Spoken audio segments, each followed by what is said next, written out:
Mi ovdje nismo tu zato što bismo mi htjeli da se nekakva drukčija politika vodi iz nekih drugih gradova. Mi smo tu samo da damo podršku. Vi, srećom, za razliku od nas, imate ekipu koja je pokazala u svom manjem obimu onoliko koliko je mogla, da ipak postoje ljudi u Dubrovniku koji misle, koji razmišljaju drukčije, koji mogu drukčije. Oni su ti koji su pokazali da zapravo dvije velike stranke što su govorili prije mene su jedno te isto.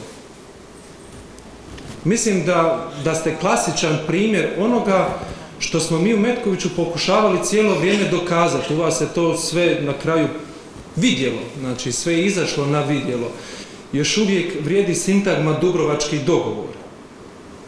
I ja ne bih volio da na kraju Dubrovnik ostane simbol jednog dubrovačkog dogovora koji je zapravo sramota za dvije ogromne velike stranke, gdje su se one uvezale kako bi napravile, odnosno stvarile nečiji privatni interes. Mi smo rekli, nije netko drugi kriv za ono što se nama događa u društvu. Mi smo krivi. Svi smo mi krivi za one stvari koje se događaju oko nas. Bilo to našim djelovanjem ili našim nedjelovanjem. I to stvarno jest tako. Možete se pozivati na to da nemate za koga, danas imate za koga.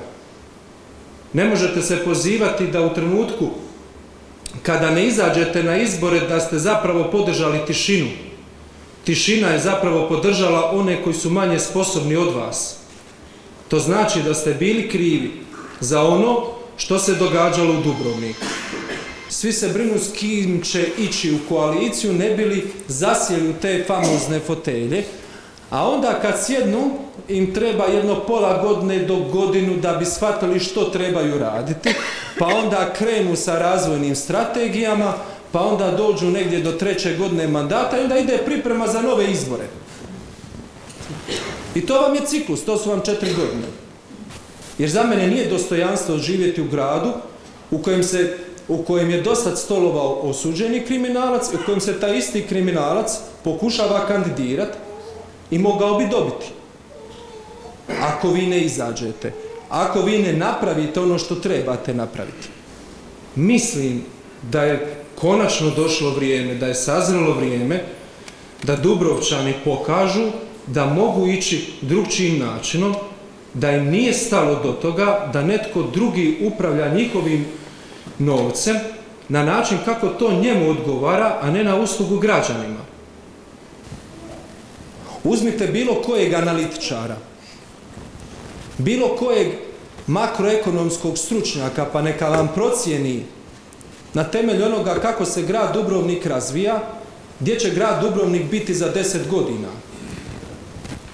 Imate situaciju u kojoj su tek rijetki u Europi shvatili da grad nije živ ako su u njemu turisti. Grad je živ ako u njemu žive ljudi. Kakav vam danas izgleda Dubrovnik? Odnosno stara jezgra. Koliko danas ima ljudi koji žive unutra? Da li ljudi koji dolaze u Dubrovnik gledaju zidine ili osjećaju život? To su samo neka od pitanja koja biste sebi trebali postaviti. I da li je to zaista put gdje vi želite da Dubrovnik ode?